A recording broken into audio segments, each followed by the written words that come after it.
Hello everyone, welcome to Study Axis 360, 360 degree knowledge one destination. जैसा कि आप poster में देख रहे होंगे, हमारे नए उपराष्ट्रपति बने हैं वाइस प्रेसिडेंट ऑफ इंडिया। उनके बारे में आज हमारा डिस्कशन होगा। हम उनके बारे में आज सब कुछ कवर करेंगे, जो भी हमारे एग्ज़ाम से रिलेटेड जो भी कुछ इंपॉर्टेंट फैक्ट्स होंगे, जो भी इंपॉर्टेंट कंसेप्ट्स होंगे, सब कुछ आज हम डिस्कस करेंगे। और हाँ, ये जो लेक्चर होगा वो आपको जो पीपीटी हो प्रोवाइड की जाएगी इसकी, वो दोनों लैंग्वेज में की जाएगी। हमारे हिंदी मीडियम स्टूडेंट्स वालों की डिमांड थी कि हिंदी में भी लाया जाए, तो ये पीपीटी दोनों लैंग्वेज में, हिंदी और इंग्लिश दोनों में रहेगी। तो पोस्टर में आप देख रहे होंगे, ये बीजेपी का पोस्टर है। Congratulation to sir Shri CP Radhakrishnan, honourable governor of Maharashtra and as vice president candidate. तो हमारे नए उपराष्ट्रपति बने हैं श्री सीपी राधाकृष्णन जी, जो अभी महाराष्ट्र के गवर्नर हैं और ये एनडीए के कैंडिडेट हैं।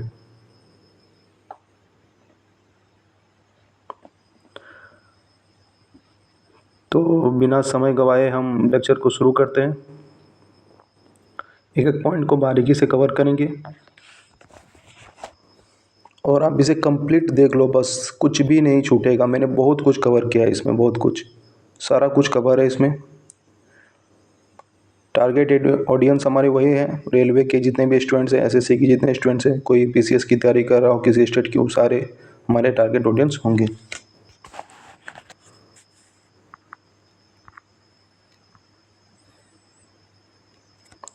अगर बात करें जो वाइस प्रेसिडेंट का इलेक्शन हुआ इस बार, उसमें हमारे उपराष्ट्रपति जो सीपी राधाकृष्णन चुने गए हैं। अपोजिशन कैंडिडेट ये हैं हमारे बी सुदर्शन रेड्डी, जो दूसरे स्थान पर रहे। सीपी राधाकृष्णन वाइस प्रेसिडेंट चुने गए, उपराष्ट्रपति चुने गए। सीपी राधाकृष्णन 15वें उपराष्ट्रपति बने हैं। मैंने हिंदी में भी लिख के रखा आप लोगों के लिए, 15वें उपराष्ट्रपति पार्टी एनडीए। इनकी पार्टी जो थी एनडीए पार्टी थी, एनडीए पार्टी से बिलोंग करते हैं और ये 15वें उपराष्ट्रपति चुनेंगे, 15th vice president of India. इनको जो वोट मिला है, कुल वोट वो 452 मिला है, 452 वोट। इनका कुल वोट 452 वोट है, ठीक है। जो कुल प्राप्त मत 452। अब जो मेजोरिटी वोट रिक्वायर्ड थी बहुमत के लिए, जो 384 वोट की आवश्यक थी, जो मेजोरिटी वोट रिक्वायर्ड थी वो 384 थी और इनको मिले 452 वोट।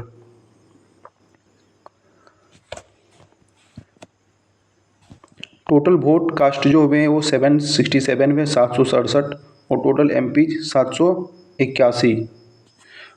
मतलब इनके इलेक्शन में हम आगे देखेंगे, एमपीज पार्ट लेते हैं लोकसभा और राज्यसभा के, इलेक्टेड और नॉमिनेटेड दोनों।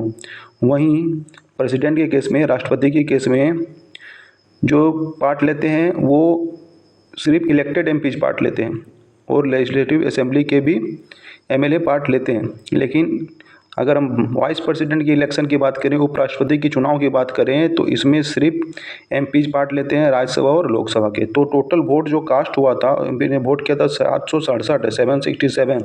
वहीं टोटल एमपी जो थे वो 781 थे, कुछ एब्सेंट रहे हैं।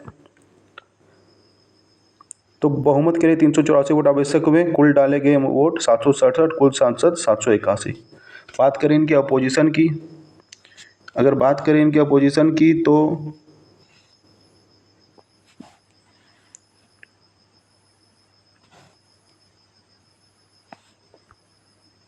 बी सुदर्शन रेड्डी। इनकी अपोजिशन की बात करें तो बी सुदर्शन रेड्डी।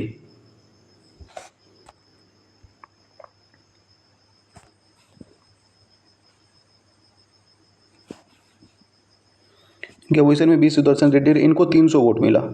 उनको कुल प्राप्त वोट जो मिले थे 452 वोट मिले थे, इन्हें 300 वोट मिले।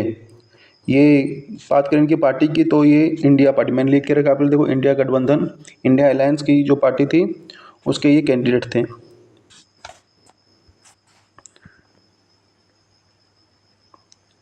तो 15वें उपराष्ट्रपति हमारे चुने गए, 15वें उपराष्ट्रपति हमारे चुने गए सीपी राधाकृष्णन। पार्टी इनकी आप याद रख लीजिएगा, एक फैक्ट आपका इंपॉर्टेंट हो सकता है, करंट अफेयर्स में भी पूछे जा सकते हैं। तो सारा कुछ फैक्ट आपके लिए मैंने लिख के रखा है, दोनों लैंग्वेज में, बहुत इंपॉर्टेंट है। 15वें उपराष्ट्रपति चुने गए सीपी राधाकृष्णन। पार्टी एनडीए, कुल प्राप्त मत 452 थी, 452, ठीक है। और वहीं जो बी सुदर्शन रेड्डी जो इंडिया गठबंधन के कैंडिडेट थे, उनको जो वोट मिला वो 300 मिला। आपके लिए बात सारी इंपॉर्टेंट है। चलिए नेक्स्ट स्लाइड में मूव करते हैं।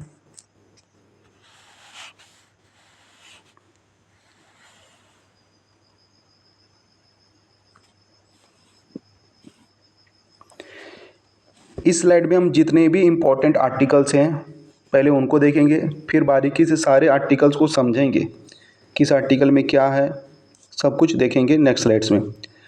तो आर्टिकल 63 to 71 कंप्लीट हम लोग देखेंगे। 63 बात करता है there shall be a vice president of India. 63 बात करता है there shall be a vice president of India, Bharat का एक उपराष्ट्रपति होगा। अनुच्छेद 63। कोई भी आर्टिकल अगर स्टार्टिंग में है किसी के बारे में तो वो उनको डिफाइन ही करता है, आप ये बात याद रखना। जैसे 52 में है there shall be a president of India, वो 52 से आर्टिकल स्टार्ट होता है प्रेसिडेंट का। तो ऐसे ही आर्टिकल 63 अनुच्छेद 63 से स्टार्ट होता है वाइस प्रेसिडेंट का, 63 से 71 तक देखेंगे। तो अनुच्छेद 63 ये कहता है कि भारत का एक उपराष्ट्रपति होगा, वो सिर्फ डिफाइन कर रहा है। फिर आर्टिकल 64 अनुच्छेद 64 देखें तो the vice president shall be ex officio chairman, shall be, अब ये कीवर्ड याद रखें, the vice president shall be ex officio chairman of the council of state. अब ये काउंसिल ऑफ स्टेट क्या है?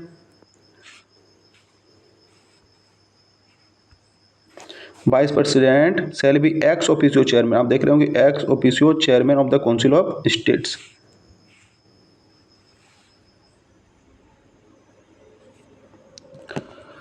अनुच्छेद 64 अनुच्छेद आर्टिकल 64 उपराष्ट्रपति राज्यसभा का पदेन अध्यक्ष होगा। पदेन अध्यक्ष या फिर x officio chairman, x officio chairman, x officio chairman या पदेन अध्यक्ष कहने का मतलब है जो भी उपराष्ट्रपति चुना जाएगा वो राज्यसभा का, council of state means Rajya Sabha का पदेन सभापति होगा, यानी कि डायरेक्ट वो चेयरमैन बन जाएगा। जो भी उपराष्ट्रपति होगा, चेयरमैन का इलेक्शन अलग से नहीं होता है, जैसे डिप्टी स्पीकर, स्पीकर का इलेक्शन होता है, चुने जाते हैं लोकसभा में, तो उस राज्यसभा का चेयरमैन खुद ब खुद वाइस प्रेसिडेंट बन जाएगा, उसी को कहते हैं एक्स ऑफिसियो चेयरमैन। ऑटोमेटिक उपराष्ट्रपति आप चुने गए हैं तो चेयरमैन राज्यसभा के हो जाएंगे, तो उसी को कहा जाता है पदेन अध्यक्ष या एक्स ऑफिसियो चेयरमैन।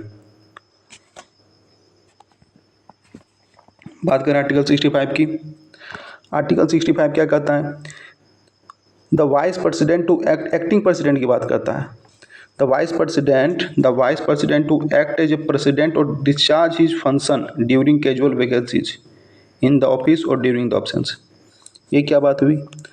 अगर वाइस प्रेसिडेंट फंक्शन डिस्चार्ज करें किनका?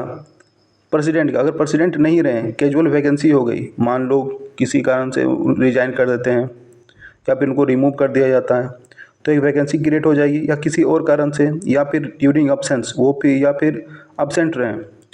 उपराष्ट्रपति का राष्ट्रपति के रूप में अनुच्छेद 65 ये कह रहा है कि उपराष्ट्रपति का राष्ट्रपति के रूप में कार्य करना या कार्यालय में आकस्मिक रिक्तियाँ के दौरान, आकस्मिक कैजुअल वैकेंसीज हो गई, आकस्मिक रिक्तियाँ हो गई,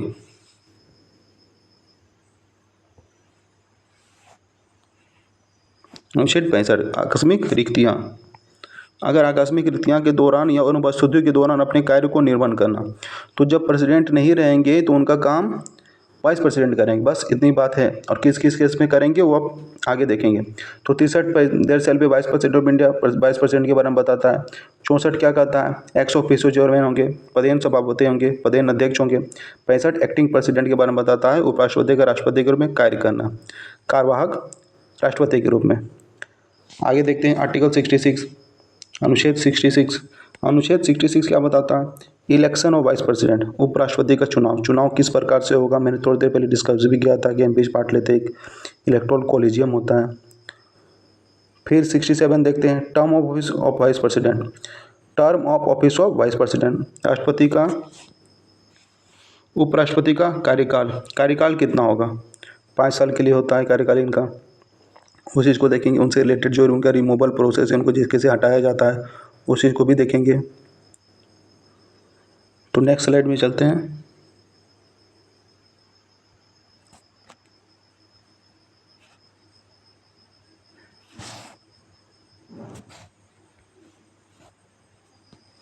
आर्टिकल 68 67 तक हमने देख लिया। अनुच्छेद 68 देखेंगे। Time of holding of election to fill vacancy, time of holding election, जैसे पढ़ रहे हो, time of holding election to fill vacancy in the office of the president and the office of the person elected to fill casual vacancy and the term office of the president elected. मैं समझाता हूँ क्या है। अगर इस बार अगर क्या हो, वाइस प्रेसिडेंट की पोस्ट खाली हो गई किसी कारण से, उनका डेथ हो गया, रिमूवल हो गया, रिजाइन दे दिए, जैसे अभी हाल ही में जगदीप धनखड़ जी रिजाइन दिए हैं, तब से फिर राधाकृष्णन जी बने, तो वो कितने समय में वो इलेक्शन हो जाना चाहिए? आर्टिकल 68 उनके वैकेंसी का बारे में बताता है, कितने समय में उनका इलेक्शन हो जाना चाहिए, और जो नए उपराष्ट्रपति आएंगे वो किस टर्म के लिए रहेंगे, क्योंकि वो तो बीच में ही छोड़ के चले गए। तो क्या पूरे 5 साल तक रहेंगे, कि बाकी जो टर्म बचा हुआ, जैसे 3 साल तक उन्होंने कार्य किया तो 2 साल बचा, तो 2 साल तक रहेंगे, क्या पूरे 5 साल का टर्म रहेगा उनका? वही अनुच्छेद उनके रिक्तियाँ के बारे में, रिक्तियों को किस प्रकार भरा जाएगा, और आकस्मिक रिक्ति भरने के लिए निर्वाचित व्यक्ति का पदावधि, जो नया निर्वाचित व्यक्ति होगा उसका पदावधि क्या होगा, वो कितने समय के लिए आएगा, वो अनुच्छेद 68 कहता है। तो अनुच्छेद 68 में क्या है, वैकेंसी जो क्रिएट होगा उसको time of holding election to fill vacancy, उपराष्ट्रपति के पद में रिक्ति को भरने का चुनाव। ठीक है, नेक्स्ट चलते हैं।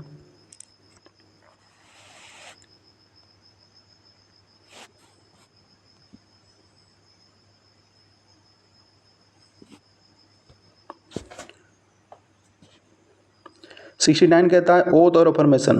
69 कह रहा है ओथ और अफर्मेशन। अनुच्छेद 69, राष्ट्रपति द्वारा शपथ या प्रतिज्ञा। कोई भी अपने ऑफिस, कोई भी जैसे कोई भी अपने ऑफिस में आ रहा है, एमपीज भी आप देखते होंगे शपथ लेते होंगे, तो 69 ये कहता है कि उनका जो ओथ होगा, शपथ होगा, वो कौन दिलाएगा? तो उनको वो शपथ प्रेसिडेंट दिलाता है। उपराष्ट्रपति का जो शपथ होता है वो प्रेसिडेंट दिलाता है। उसके बारे में आगे देखेंगे। तो याद रखना, आर्टिकल 69 जो अनुच्छेद 69 है वो सिर्फ शपथ के बारे में बात करता है, उपराष्ट्रपति का। सारे आर्टिकल्स आपको याद रखने हैं। आर्टिकल 70 किसकी बात करता है? अनुच्छेद 70, discharge of president's function in other contingency. Article 65 में हमने देखा था कि कैसे एक्टिंग प्रेसिडेंट, कार्यवाहक राष्ट्रपति के रूप में वो कार्य करते हैं। अनुच्छेद 65 में हमने देखा था। अब अनुच्छेद 70 कहता है कि प्रेसिडेंट अदर कंटीजेंसी, अन्य आकस्मिकताओं में राष्ट्रपति के कार्यों का निर्वहन, यानी कि जो उसमें मेंशन नहीं है 65 में, जो भी बातें मेंशन है उसको छोड़ के और कोई भी बात ऐसी हुई जब वाइस प्रेसिडेंट कार्य करेगा, उपराष्ट्रपति कार्य करेगा राष्ट्रपति का, वो आर्टिकल 70 में दिया हुआ है, अनुच्छेद 70 में दिया हुआ है। अन्य आकस्मिकताओं यानी कि अदर कंटीजेंसीज, जो बाकी कुछ ऐसी सिचुएशन अराइज होगी उसके बारे में। आर्टिकल 71 क्या कहता है? मैटर्स रिलेटिंग टू और connected with the election of president and vice president, जो भी उनके इलेक्शन से मैटर होगा, मैटर्स रिलेटिंग टू इलेक्शन, राष्ट्रपति या उपराष्ट्रपति, अनुच्छेद 71 है, राष्ट्रपति या उपराष्ट्रपति के चुनाव से संबंधित या उससे जुड़े मामले।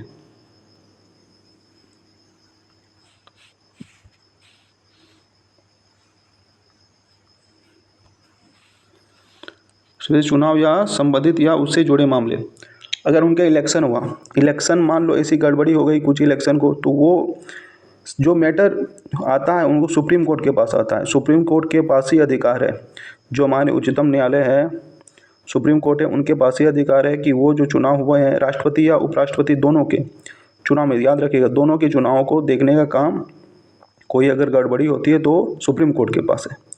तो यही आर्टिकल 63 to 71 था। एक बार हम इसे रिपीट कर लेंगे ताकि आपको अच्छे से याद हो जाए।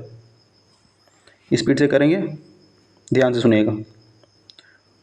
सब कुछ मैं डिस्कस कर रहा हूँ, each and every point. I want you to just listen carefully, ध्यान से सुनिए बस। Article 63, there shall be president of vice president of India, एक वाइस प्रेसिडेंट होगा, उपराष्ट्रपति होगा। अनुच्छेद 63 ये कहता है।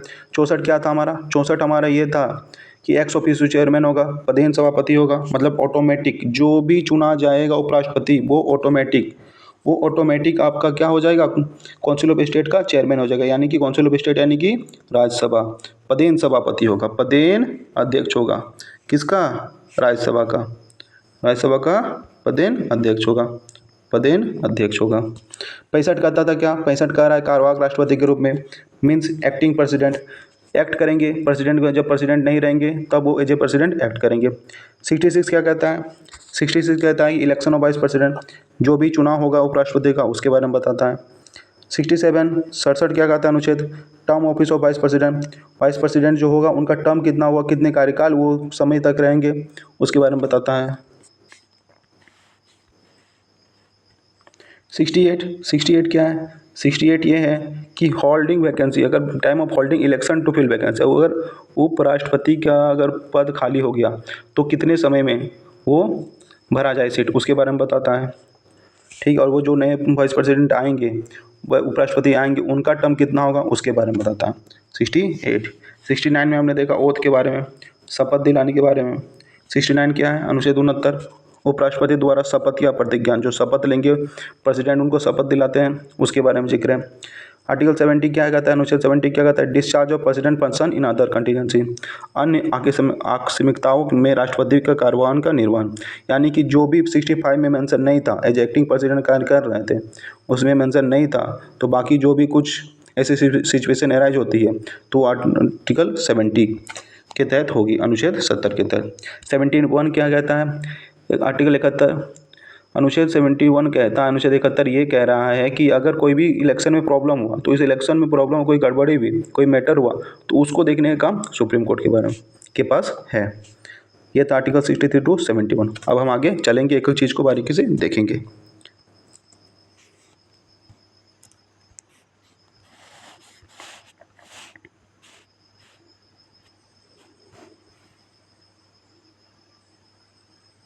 जैसे आप हेडिंग देख पा रहे होंगे, हेडिंग ये कह रहा है कि एक्टिंग प्रेसिडेंट, पहला कार्यवाहक राष्ट्रपति के रूप में जब वो कार्य करते हैं तो क्या सिचुएशन रहती है, क्या क्या हमें पढ़ना है, क्या क्या जानना है उसके बारे में ध्यान से सुनिएगा, बहुत इंपॉर्टेंट है। तो अगर बात करें तो ये जो second highest constitutional office in India है, भारत में दूसरा सर्वोच्च संवैधानिक पद, तो पहला सर्वोच्च संवैधानिक पद राष्ट्रपति का आता है, और दूसरा सर्वोच्च संवैधानिक पद जो आता है सेकेंड हाईएस्ट कॉन्स्टिट्यूशनल पोस्ट, वो आता है किनका? वो है हमारे उपराष्ट्रपति जी का। पहले राष्ट्रपति आएंगे, हायरार्की देखेंगे हम अगर, तो पहले राष्ट्रपति आएंगे फिर उपराष्ट्रपति आएंगे। मैंने बता दिया था आर्टिकल 65 एज एक्टिंग प्रेसिडेंट, पहले भी देख चुके हैं, फिर से रिपीट कर लेते हैं, मैंने बहुत बार रिपीट करा है, आपको खुद ब खुद याद हो जाएगा, बस ध्यान से सुनिए। सेकेंड पॉइंट हमारा क्या कह रहा है? आर्टिकल 65 एज एक्टिंग प्रेसिडेंट, कार्यवाहक राष्ट्रपति के रूप में, जब वो कार्यवाहक राष्ट्रपति के रूप में होंगे तो। अब कार्यवाहक राष्ट्रपति के रूप में कब होंगे? जब प्रेसिडेंट नहीं रहेंगे तब। तो प्रेसिडेंट पहले मुझे जानना है, हमें जानना है क्या कि प्रेसिडेंट कब कब नहीं रहते हैं।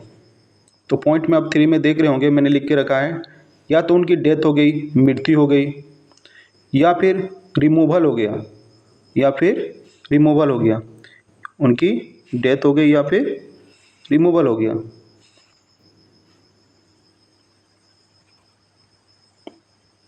डेथ हो गई, मृत्यु हो गई, रिमूवल हो गया,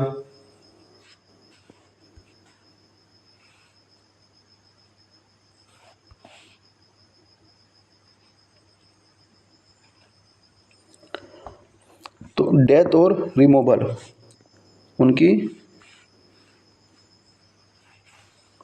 डेथ हो गई या फिर उनको रिमूव कर दिया गया, मृत्यु हो गया, निष्कासन, या फिर रिजाइन कर गए, या फिर कोई अदरवाइज त्यागपत्र या अन्यथा, यहाँ लिख के रखा है देखो। प्रेसिडेंट की डेथ हो गई, उनको निष्कासन आर्टिकल 61 के थ्रू इम्पीच कर दिया गया, निष्कासन हो गया, या उन्होंने रिजाइन कर दिया, या फिर कोई और कारण हो। अदर कारण में मैंने ब्रैकेट में लिख के रखा, अदरवाइज को आपको नहीं बोलना है, या कोई दूसरे कारण, मृत्यु, निष्कासन, त्यागपत्र या अन्यथा, मृत्यु, निष्कासन, त्यागपत्र, अन्यथा, डेथ, रिमूवल, रेजिग्नेशन और अदरवाइज। अदरवाइज में क्या है? Disqualification when election is declared void, यानी कि जब उनका, हमने जैसे पढ़ा ना अभी, जब उनका इलेक्शन को वॉइड डिक्लेयर किया जाता है। Disqualification when election is declared void, निर्वाचन शून्य घोषित मगर उनको इलेक्शन जो हुआ वो गलत ठहराया गया, वो अदरवाइज में आ जाएगा। तो 4 तरीके हमने देखा, डेथ में, रिमूवल में, रेजिग्नेशन में और कोई अन्य कारण हो, मृत्यु, निष्कासन, त्यागपत्र, अन्यथा। अगर प्रेसिडेंट के केस में इस तरह से वैकेंसी आती है, रिक्तियाँ आती है उनके पोस्ट में, तो कार्यवाहक राष्ट्रपति के रूप में कार्य करेंगे हमारे उपराष्ट्रपति। बहुत ही इम्पोर्टेंट पॉइंट है, याद रखना है। या फिर दूसरे में हम देख रहे हैं क्या, अगर अब्सेंस और इलनेस, दूसरे में हम देखेंगे क्या, अब्सेंट हो गए या फिर किसी कारण से अब्सेंट हो गए या फिर कोई बीमारी हो गई, इलनेस हो गई, तो अब्सेंट और इलनेस के केस में अनुपस्थिति या बीमारी जब तक राष्ट्रपति अपना पदभार ग्रहण नहीं कर लेते, यानी कि until president resumes his office, until president resumes his office, राष्ट्रपति अपना पदभार ग्रहण नहीं कर लेते। यानी कि अगर राष्ट्रपति किसी दूसरे कारण से हैं, मतलब बीमारी हो गई, कोई दूसरे कारण से हो गई, तब तक वो उपराष्ट्रपति राष्ट्रपति के रूप में कार्य करेंगे जब तक वो अपना पद ग्रहण नहीं कर लेते। वहीं हम पहले हम देख रहे थे डेथ, रिमूवल, रेजिग्नेशन में देख रहे थे वो सीट खाली होगी, वैकेंसी होगी, तो वैकेंसी अब जो एक्टिंग प्रेसिडेंट कार्य करेंगे वो कितने टाइम के लिए करेंगे, तो यहाँ देखिए अधिकतम 6 महीना की अवधि के लिए, for a maximum period of 6 month. वो 4 केस में डेथ, रिमूवल, रेजिग्नेशन, अदरवाइज, मृत्यु, निष्कासन, त्यागपत्र, अन्यथा, तो तब 6 महीना के लिए करेंगे। 6 महीना क्या मेंशन है क्या, 6 महीना मेंशन हम इसे समझ सकते हैं इस तरीके से कि अगर हमारे कॉन्स्टिट्यूशन में, संविधान में ये मेंशन है कि अगर राष्ट्रपति का पद खाली हो जाता है तो वो इलेक्शन 6 महीना के भीतर होना चाहिए। तो इसको इनडायरेक्टली अप्रत्यक्ष रूप में ये समझ सकते हैं कि अगर इलेक्शन 6 महीना के भीतर हो जाना चाहिए तो जो भी पर्सन आएंगे, मतलब जो भी एक्टिंग प्रेसिडेंट रहेंगे, कार्यवाहक राष्ट्रपति, वो 6 महीना के लिए रहेंगे। जाहिर सी बात है कि 6 महीना में इलेक्शन कंप्लीट हो जाना चाहिए। और अब्सेंस और इलनेस के केस में देख रहे हैं कि जब तक राष्ट्रपति पद ग्रहण ना करे, पद प्रभार वापस से ना ले ले, तब तक उपराष्ट्रपति कार्यवाहक राष्ट्रपति के रूप में कार्य करेंगे। एज एक्टिव प्रेसिडेंट काम करेंगे वाइस प्रेसिडेंट।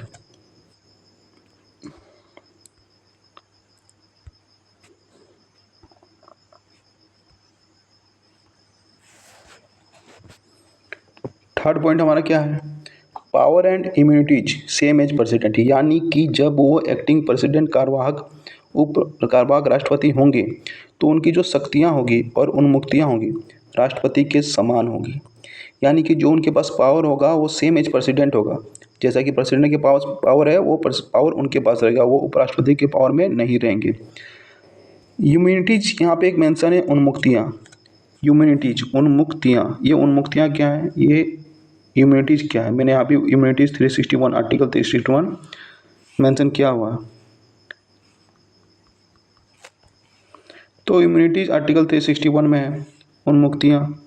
अभी आर्टिकल 361 मैंने मेंशन कर दिया, आपके लिए इम्पोर्टेंट है। ये आर्टिकल 361 जो है अनुच्छेद 361, ये गवर्नर के लिए, राज्यपाल के लिए और राष्ट्रपति के लिए है। यानी कि जब वो ऑफिस में रहें, पद प्रभार में रहें, तब राष्ट्रपति या गवर्नर पे कोई सिविल या क्रिमिनल प्रोसीडिंग इस तरह की नहीं हो सकती है। यही इम्यूनिटीज है, उन्मुक्तियाँ इसी को कहते हैं। कोई लीगल प्रोसीडिंग नहीं हो सकती है, वो आर्टिकल 361 में गिवन है, दिया गया है। तो power and immunities same as president, तो जो वो इम्यूनिटीज उनको मिल रहा था राष्ट्रपति को, वो इनको भी मिलेगा, क्योंकि ये जो एक्टिंग प्रेसिडेंट हैं प्रेसिडेंट की तरह कार्य कर रहे हैं। अब बात करें इनकी सैलरी की, पावर एंड इम्यूनिटी समझ में आ गया। सैलरी, वेतन, भत्ते और विशेषाधिकार, सैलरी, अलाउंस, प्रिविलेज, जो सैलरी होगा, अलाउंस होगा और प्रिविलेज यानी कि वेतन, भत्ते और विशेषाधिकार राष्ट्रपति के समान होंगी। उनके पावर भी उनके समान होगा और उनका सैलरी जो होगा, एमेलमेंट्स होगा, अलाउंस होगा, वो भी राष्ट्रपति के समान होगा। ये अनुसूची 2 यानी कि शेड्यूल 2 में मेंशन है। बात करें इम्यूनिटीज़ की तो आर्टिकल 361 में मेंशन था, और बात करें सैलरी अलाउंस की तो वो शेड्यूल 2 में, अनुसूची 2 में मेंशन है। अनुसूची जब हम पढ़ेंगे तब सब कुछ देखेंगे कि क्या क्या उसमें किन की सैलरी के बारे में बात है, ठीक है। जब 12th अनुसूची, जो 12 अनुसूची है, शेड्यूल है, वो देखेंगे तब। तो अब आगे हम बढ़ते हैं। उससे पहले एक बार रिकॉल कर लेंगे स्पीड से ताकि आपको याद हो जाए। तो हमने अभी तक क्या देखा, आर्टिकल 65 में इजेक्टिंग प्रेसिडेंट कार्य करते हैं, वो सेकेंड हाईएस्ट कॉन्स्टिट्यूशनल पोस्ट भी है, सेकेंड हाईएस्ट कॉन्स्टिट्यूशनल पोस्ट है। इजेक्टिंग प्रेसिडेंट कार्य करते हैं, प्रेसिडेंट के अगर रिमूवल हो गया, डेथ हो गया, रेजिग्नेशन हो गया, अदरवाइज जैसे इलेक्शन वॉइड हो गया, तब वो मैक्सिमम 6 महीने तक रह सकते हैं, क्योंकि प्रेसिडेंट का इलेक्शन 6 महीने के भीतर हो जाना चाहिए। तो कार्यवाहक राष्ट्रपति के रूप में 6 महीने तक रहेंगे। या फिर अब्सेंट हो गए किसी कारण से, अब्सेंट हो गए, या फिर इलनेस हो गया, बीमारी हो गया कोई भी, तो वो जब तक पद प्रभार में नहीं आ जाते हैं राष्ट्रपति तब तक रहेंगे। फिर बात करें पावर एंड इम्यूनिटीज की, तो वो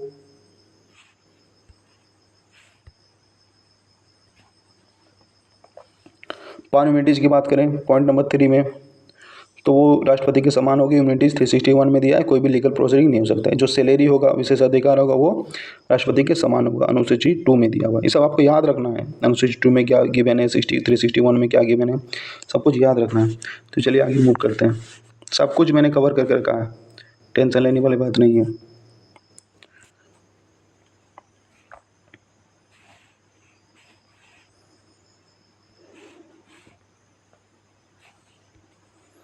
इलेक्शन ऑफ वाइस प्रेसिडेंट, उपराष्ट्रपति का चुनाव, आर्टिकल 66। अब हम आर्टिकल 66 में जा रहे हैं, जैसे 66 अनुच्छेद 66 में हमने देखा था। तो 66(1) ये कहता है, is elected not directly but by the people but indirectly, जनता द्वारा प्रत्यक्ष रूप से नहीं बल्कि अप्रत्यक्ष रूप से चुने जाएंगे। जनता द्वारा प्रत्यक्ष रूप से नहीं बल्कि अप्रत्यक्ष रूप से चुने जाएंगे। Is elected not directly by the people but indirectly, अप्रत्यक्ष रूप से चुना होगा उनका। हम लोग डायरेक्ट पार्ट नहीं लेते हैं, हमने देखा भी होगा कि हम लोग डायरेक्ट पार्ट नहीं लेते हैं। जो भी इलेक्शन होता है हमारा वाइस प्रेसिडेंट उपराष्ट्रपति का, तो डायरेक्ट पार्ट नहीं लेते हैं हम लोग, हमारे एमपीज द्वारा चुने जाते हैं। अगर एमपीज द्वारा चुने जा रहे हैं तो इसमें हमारी क्या भूमिका है।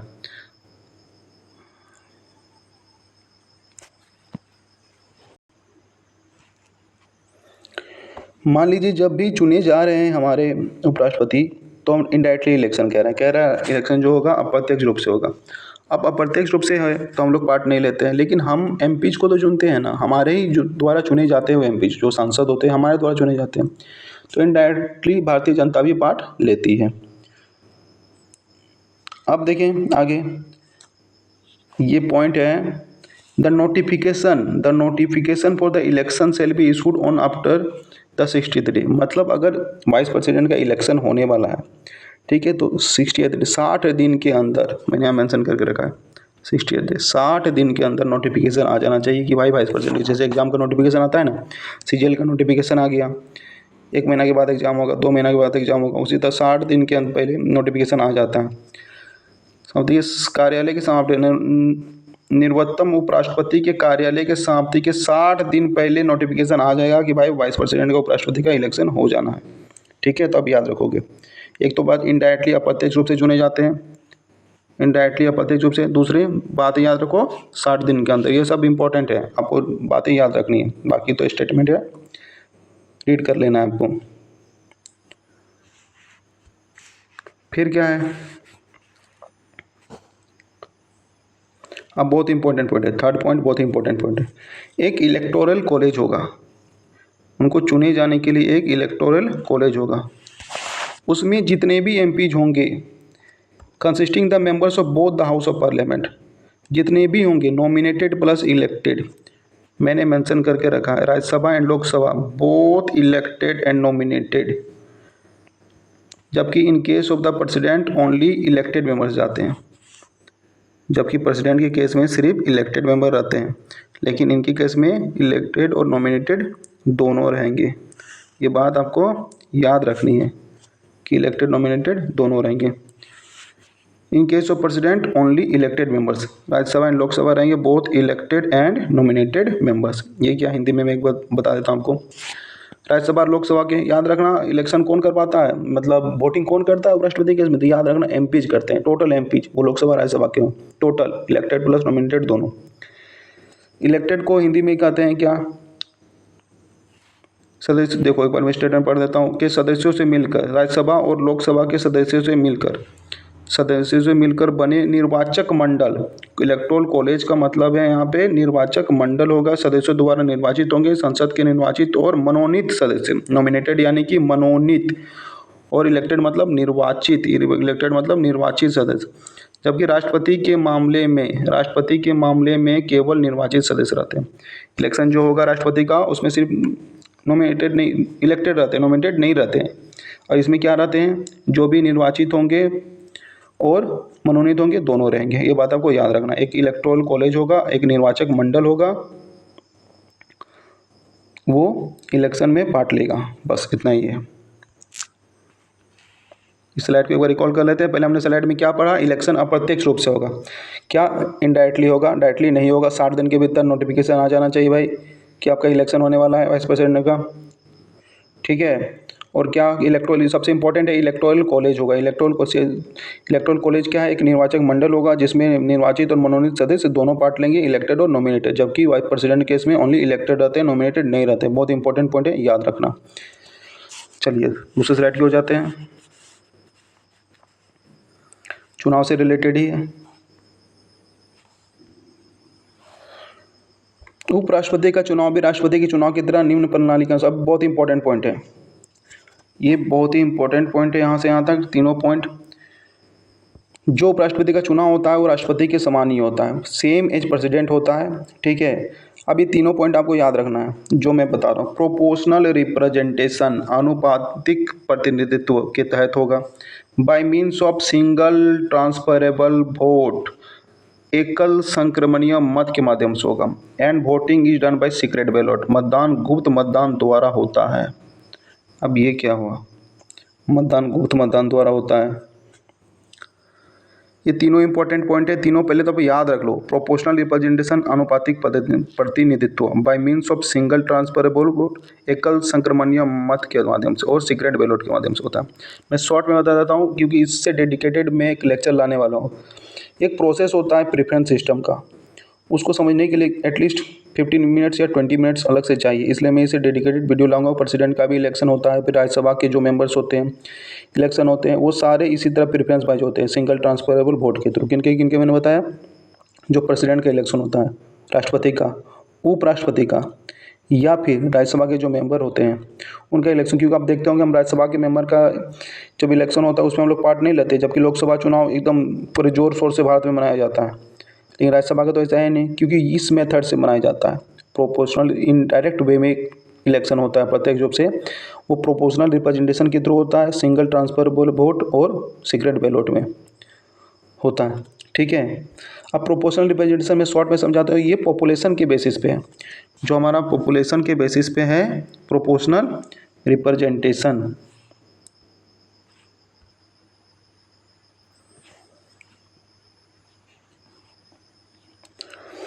अनुपातिक प्रतिनिधित्व क्या होता है प्रोपोर्शनल रिप्रेजेंटेशन में। मान लीजिए यूपी का अगर देखें टोटल पॉपुलेशन आपके राजस्थान के पॉपुलेशन से ज़्यादा है, तो जो वहाँ का एमपी का वोट होगा वो राजस्थान के एमपी के वोट से ज़्यादा होगा। क्योंकि अगर पॉपुलेशन ज़्यादा है, लोग ही तो चुन रहे हैं ना एमपीज़ को, इनडायरेक्टली भारतीय जनता तो पार्ट ले रही है ना। तो अगर लोग चुन रहे हैं तो ज़्यादा लोग हैं तो ज़्यादा उनकी वैल्यू भी होनी चाहिए वोट की। अगर सिंगल ट्रांसफरेबल वोट की बात करें, एकल संक्रमणीय मत के माध्यम से अगर वोट हो रहा है, तो इसका मतलब ये है कि प्रेफरेंस होता है, प्रेफरेंस सेट किया जाता है।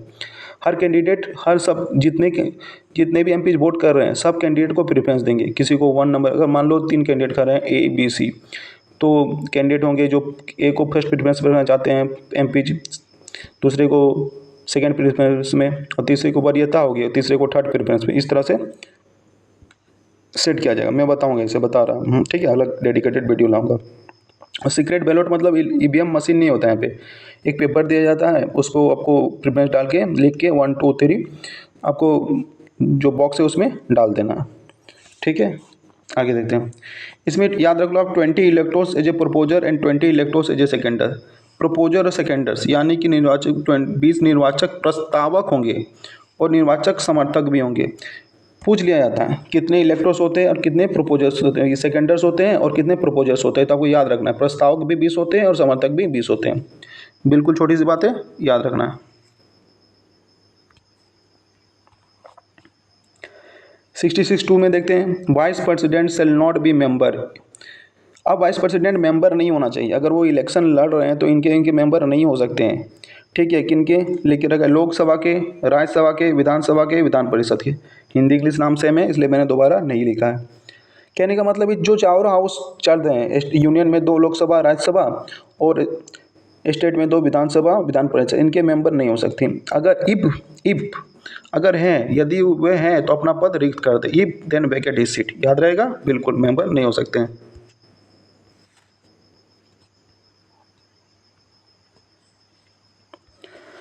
आर्टिकल 66 थर्ड ये कहता है उनके एलिजिबिलिटी के बारे में। हेडिंग देख रहे हो, पात्रता। उनको एलिजिबिलिटी क्या है, कौन चुने जा सकते हैं?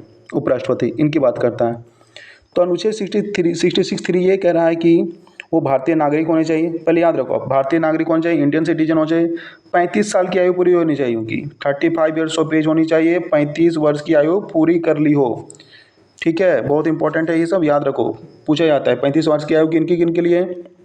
35 वर्ष की आयु हमारे प्रेसिडेंट के लिए है, वाइस प्रेसिडेंट के लिए है, राज्यसभा के लिए तो 30 है। ठीक है, गवर्नर के लिए भी 35 है। तो ये याद रखो आप, प्रेसिडेंट है, वाइस प्रेसिडेंट है और गवर्नर है। ठीक है, और लोकसभा की बात करें तो 25 साल है, राज्यसभा की बात करें तो हम 30 साल है। बिल्कुल याद रखो, 35 किन के लिए? प्रेसिडेंट, वाइस प्रेसिडेंट और गवर्नर के लिए। और दूसरी बात करें तो ये फिर क्वालिफाइड होने चाहिए। क्या qualified? For election as a member of Rajya Sabha. देखो, क्वालिफाइड की बात कर रहा हूँ, ये किसी हाउस के मेंबर नहीं होते हैं। ये बात याद रखना, बहुत इंपॉर्टेंट बात है। किसी भी हाउस के मेंबर नहीं होते हैं, बस क्वालिफाइड होने चाहिए कि वो राज्यसभा के सदस्य के रूप में चुनाव के लिए योग्य होने चाहिए। राज्यसभा के सदस्य के रूप में चुनाव के लिए योग्य होने चाहिए। Qualified for election as a member of Rajya Sabha. Member नहीं होंगे, बस उतना क्वालिफिकेशन उनका रहना चाहिए कि वो चुने जाए। राज्यसभा के मेंबर के, इस बात में सब कुछ लिख दिया है। अब राज्यसभा के मेंबर्स की क्वालिफिकेशन जो होती है सब इन पे सारे इन पे अप्लाई होता है कि जैसे उसमें 30 वर्ष की आयु तक राज्यसभा के मेंबर बन सकते हैं। इसमें 35 से मतलब 30 से प्लस तो है ना, वो बातें। तो हमने क्या देखा, भारतीय नागरिक होना चाहिए और 35 वर्ष की आयु होनी चाहिए और राज्यसभा के मेंबर्स की क्वालिफिकेशन होनी चाहिए। Though he is not a member of the house, the vice president can vote in the Rajya Sabha in the case of a tie. अब मैं इस बात को समझा दूं, यदि यद्यपि उपराष्ट्रपति सदन के सदस्य नहीं है, फिर भी वो राज्यसभा के बराबरी में स्थित है, में मतदान कर सकते हैं।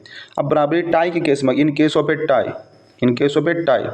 टाई तो आप समझते ही होंगे ना। अब मान लो वोटिंग हो रही है, तो जनरल वोट हो रहा है अगर राज्यसभा में, तो इसमें वोट नहीं कर सकते। लेकिन मान लो जैसे 250 सीट से मान लेते हैं तो 125 हो गया। ठीक है, तो वो टाई के केस में आप वोट करिए कि आप अगर बिल पास हो रहा है तो आप बिल के समर्थन में है या नहीं है। ठीक है, article 66(4) he should not hold any office of profit. Any office of profit क्या है? किसी भी लाभ के पद में, ये किसी के लाभ के पद पर नहीं होना चाहिए। ठीक है, किसी भी लाभ के पद में। अब कहाँ लाभ का पद? यूनियन गवर्नमेंट, स्टेट गवर्नमेंट और लोकल अथॉरिटी और एनी अदर पब्लिक अथॉरिटी। केंद्र सरकार